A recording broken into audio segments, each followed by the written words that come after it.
You find this a strange place, don't you? And you're wondering about a lot of things. Who I am, why I brought you here, and what's going to happen to you.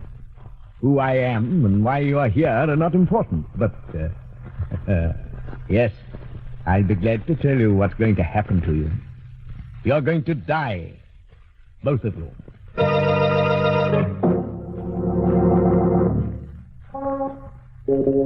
Midnight, the witching hour when the night is darkest, our fears the strongest, and our strength at its lowest ebb.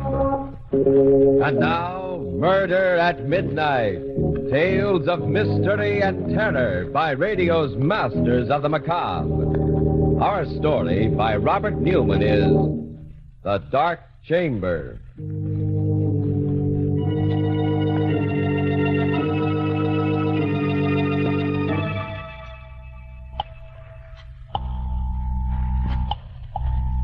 Police headquarters. Ryan speaking. Hello, police. Listen, you've got to help me. You've got to. Just Don't know how a you can... minute. Hold on there. What's your name? My name's Watson, Joe Watson. I'm a driver for the Ajax Sanitary Hand Laundry, and I've... Address? Where I am, you mean? I don't know. That's part of the trouble. Oh, now look, buddy. Now, wait, listen. I know it sounds crazy, but it's true. Check the laundry. Check the veterans. I'm an ex-GI. They'll tell you I'm straight. Well, I'm in a room someplace. I don't know where it is or how I got here or what I'm here for. I don't even know how long I've been here. It's a big room, but funny. No doors, no windows that I can see. Just a couple of chairs and a table with this phone on it. The walls are gray, rough, like soundproofing, and... Well, I'm scared. What do you expect us to do? Find me. Find out what this is all about and get me out of here. Well, I don't know. Listen, this isn't a gag, can't you tell?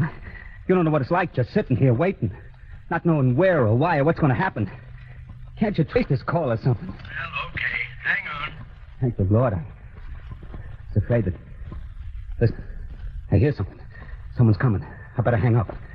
I'll call you back later if I can.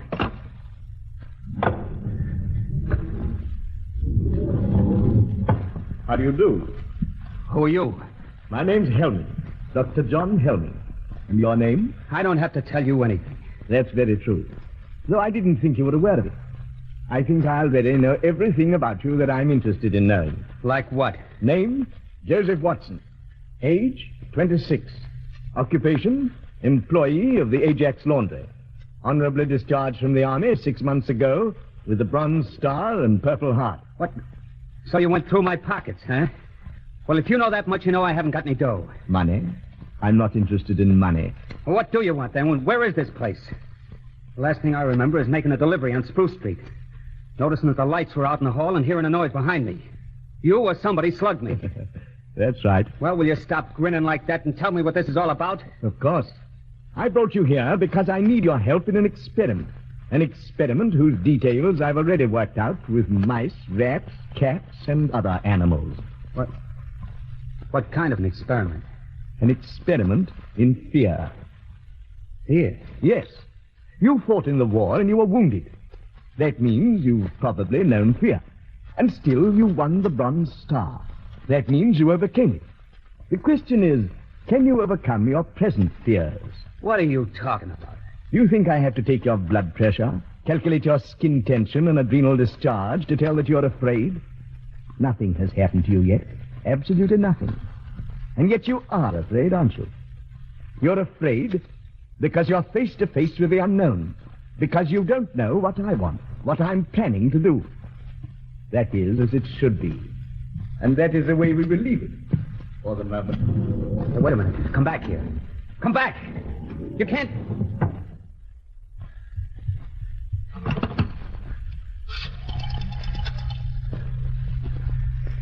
Hello, operator. Get me the police.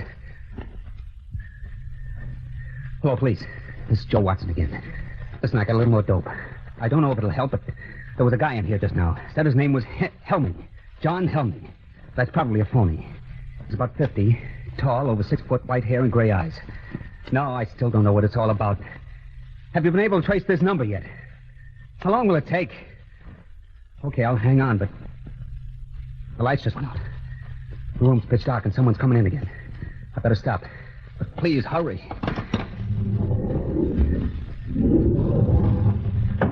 Who's that?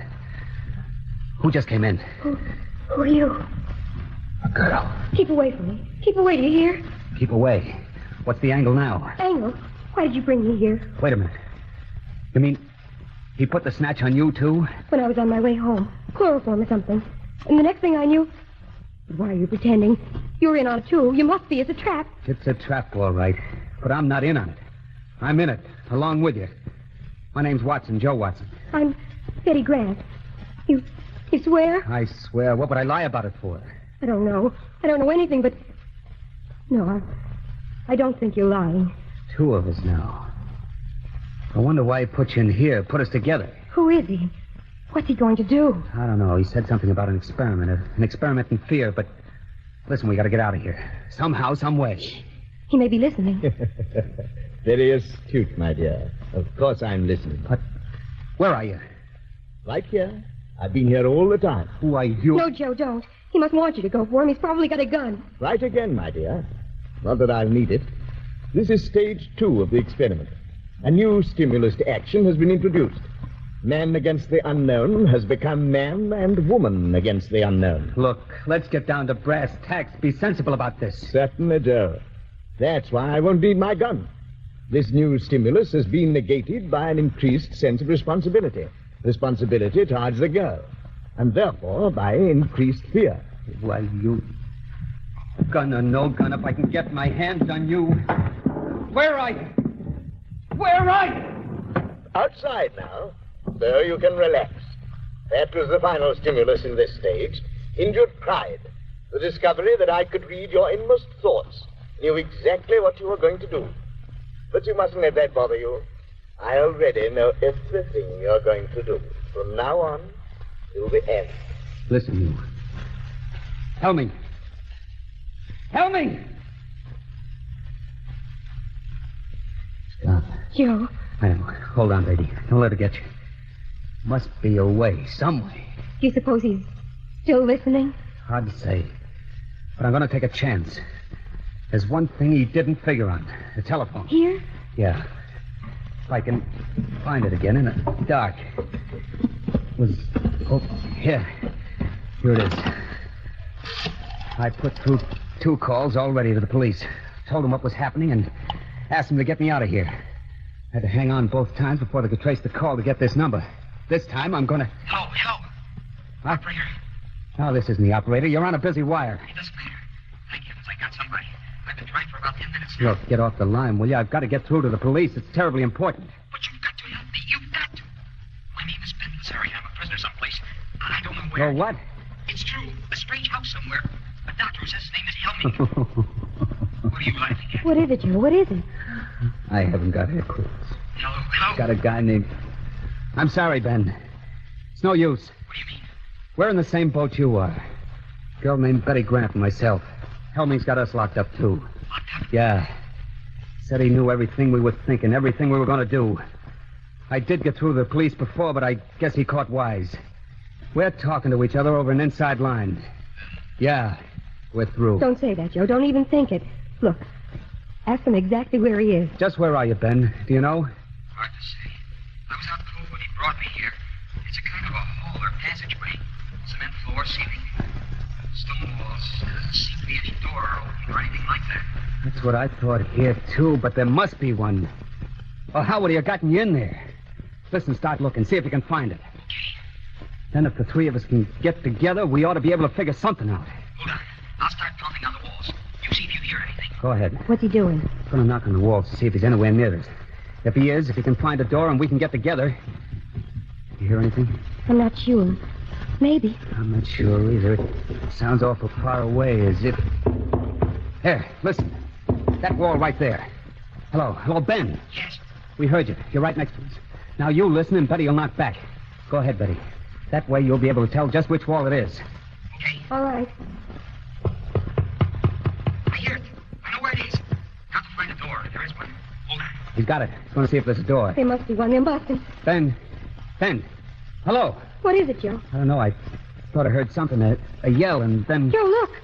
There is a door there. It's opening and... You. Dr. Helm. Why, yes. Were you expecting someone else? An experiment in fear. Yes, I think someone else was expected, and still is. But not for a little while yet. Not until the clock strikes 12 for murder at midnight.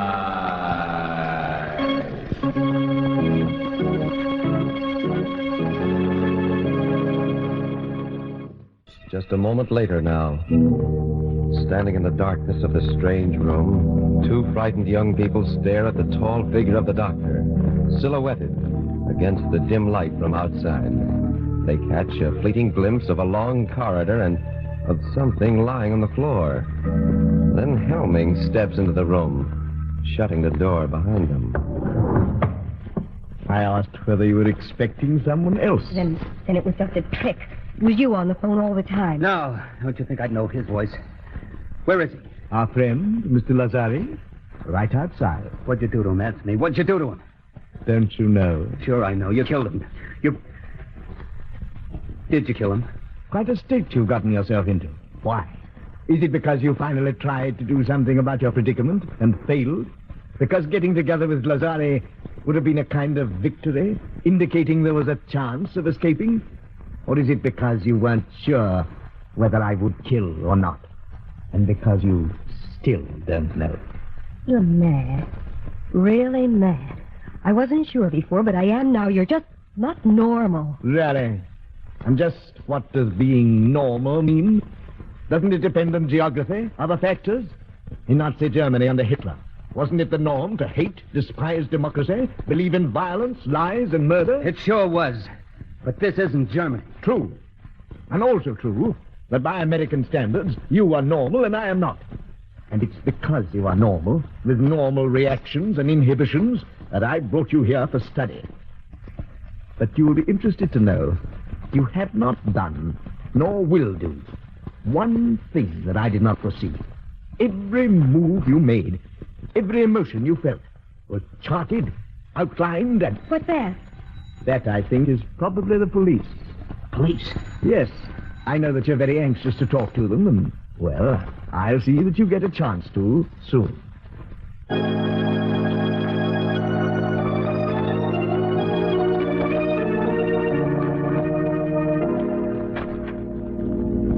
Good evening, officer. I'm looking for a guy named Helming. Dr. Helming. Oh, I'm Dr. Helming. Come in, won't you? Okay, thanks. This is, well, kind of a funny business. It's about a phone call we got a while ago. Finally traced here. From a guy who said he was a prisoner or something, and... that must have been Watson. Well, yeah, that was his name, Joe Watson. You know him? Of course.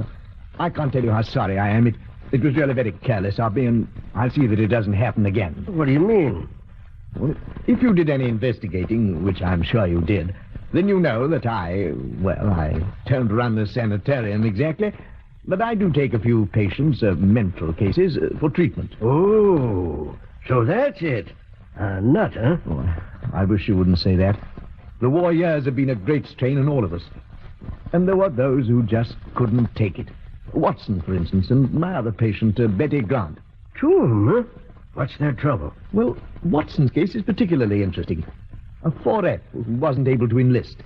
He developed a sense of guilt which became too much for him, turned into a persecution mania. Thinks that everyone is down on him, huh? Well, not everyone exactly. His present fantasy is that he's an ex-GI, and that I'm keeping him prisoner. You see, since he wasn't able to fight in the war, he's cast me in the role of the enemy, and he's fighting against me. Any hope for him? Definitely. Miss Grant's problems, however, are more complex. But the interesting thing is that when she's with him, she takes over his delusion and shares it with him. Sure sounds plenty tough. Well, I guess I'll run along. I'm sorry I bothered you. Well, don't you want to see them first, officer, and talk to them? Oh, there's no need of that, Doctor. We get calls from cranks every day. We always investigate, of course, But I insist. After all, you only have my word for it. However, there is just one thing I'd like to caution you about. I know. You want me to play along with them. Right. Oh, don't worry. I'll humor them. Splendid. Right in here. Quite a room. Air conditioned. Much better than having windows with bars on them. Joe, look. It is a cop. And that means that... And you did get my message. Sure, Joe. Took a little time to trace the call, but everything is okay now. Oh, thank heaven. Such a screwy story. I was afraid that... Wait a minute. Why is he standing there like that? Why haven't you got the bracelets on him? Dr. Helming? Oh, no need for any rough stuff. He said he'd come along quietly. What? But You're lying. I don't know why, but there's something wrong here. You think we made the whole thing up, that we're crazy. Oh, now. It's true. He told you we were and you believed him. Good Lord, haven't you got eyes in your head? Would two of us be crazy in just the same way? Well, of course not, and I'm telling you... Stop it, will you? Stop talking like that. If I could only prove it to you somehow, show you. I know. Lazari. Joe. Murder. That'll open your eyes. Somewhere in that wall there, a door. Make him open it. Show you what's behind it. I think maybe I'd better be going, Doc. There is the door, officer. Just a second, and I'll open it for you. Here we are. Joe, the body, it's gone. These doctors, they're always hiding the bodies. If it turns up again later, give us another ring. Hey, can I go out this way, Doc? Down to the end of the corridor, then to your right. I'm sorry I gave you all this trouble. Well, perfectly all right, and thank you for being so understanding. Goodbye. So long. Well, children? Don't look that way, Joe, don't. I know what you're thinking, and it's not true. We're not crazy. There was a body there. Of course. You hid it when you went out to let the cop in. And the telephone, you left that there purposely. You wanted me to use it to get the police here. Obviously. I told you that this was to be an experiment in fear. What I didn't tell you was that, in a sense, I was one of the subjects, too. It was important for me to learn how I would function under pressure. And speaking objectively, I think I did rather well, don't you? But why? Why are you doing all this? What are you after? Well, there's no reason why I shouldn't tell you. If anyone truly understands the nature of fear, is able accurately to forecast the actions and reactions of an individual, then he can use fear as a weapon. For society will react as the individual reacts. You see, society doesn't want to believe that anything can menace it. Doesn't want to take action to protect itself any more than the individual does. This was something that Hitler and Mussolini understood intuitively. I understand it scientifically. They failed, but I shall succeed. You mean that you... I'm afraid that's all I have time for. As far as you two are concerned, the experiment is finished. Completely finished. I have a few arrangements to take care of, and then, well, make the most of these last few minutes, for they will be your last.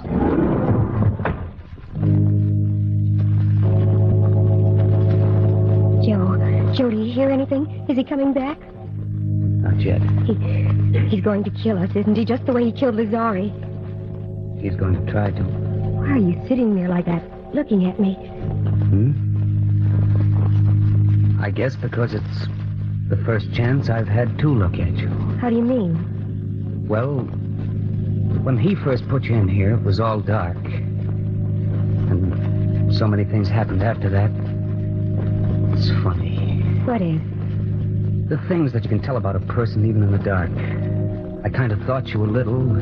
I knew you were awful nice and had a lot of nerve, but I didn't think you'd be so pretty. I'm not so pretty, Joe. And I'm not very brave either. I'm scared. I'm awful scared. I don't want to die. Don't worry about it, baby. Don't think about it. But just sitting here like this, waiting. There's nothing we can do. Every time we did try to do something, it was something he knew about, was expecting us to do. Please, baby. Joe, something's happened to you. You were scared before, too. But now... This is going to sound kind of funny, especially now, but... Well, do you have anyone special? A fella, I mean, that... Why, no, Joe. At least, not exactly. Well, that's swell. I mean, well, gee, it's a shame we never met before. If we had, we wouldn't be here now. I mean, well, we probably would have been out together someplace and... Say, what time do you get through work usually? About 6. The store closes at 5:30, but... Me too. I could have picked you up about 6 and... Joe, you still haven't told me what you're going to do. What's the difference? Just as long as somebody does something. But, Joe, I hear something. He's coming. Yeah, okay, get up. Over in that corner of the room, so to see you as soon as he opens the door. But what about you? What? I'll be waiting over here, behind the door. But Joe. I know I haven't got much of a chance, but I wish me luck. Joe, no, please, you. All right, my young friends. Time. All my arrangements have been completed, and... Where's Watson? Right here. What are you doing? What? Joe, look how he's... that? It's okay, baby. He didn't get me. I had the barrel of the gun and... Good Lord, it got him in the chest. But you couldn't have done that. You couldn't have. Outside, Betty. See if you can find another phone. All right. Call the police again. And this time, tell them to bring an ambulance. All right. But you couldn't have done it, I tell you. It was all plotted, craft, worked out in detail. I knew just what you were going to do, how you would react. By this time, you ought to be in a state of complete frustration, resigned, ready to die. Why did you do it? Why? I don't know. Now just take it easy and... But I've got to know. You've got to tell me. Was it because of the girl? Out of desperation? Because you knew you were to die anyway? I tell you, I don't know. I just know that... Well, a guy will take just so much pushing around. Lying there, Dr. Helming stares uncomprehendingly at the young man who bends over him. Then suddenly, a look of fear comes over his face. And even as he tries to draw away, his eyes glaze. And he, too, passes into a dark chamber, a haunted room which has no exit. As the clock strikes 12 for murder at midnight.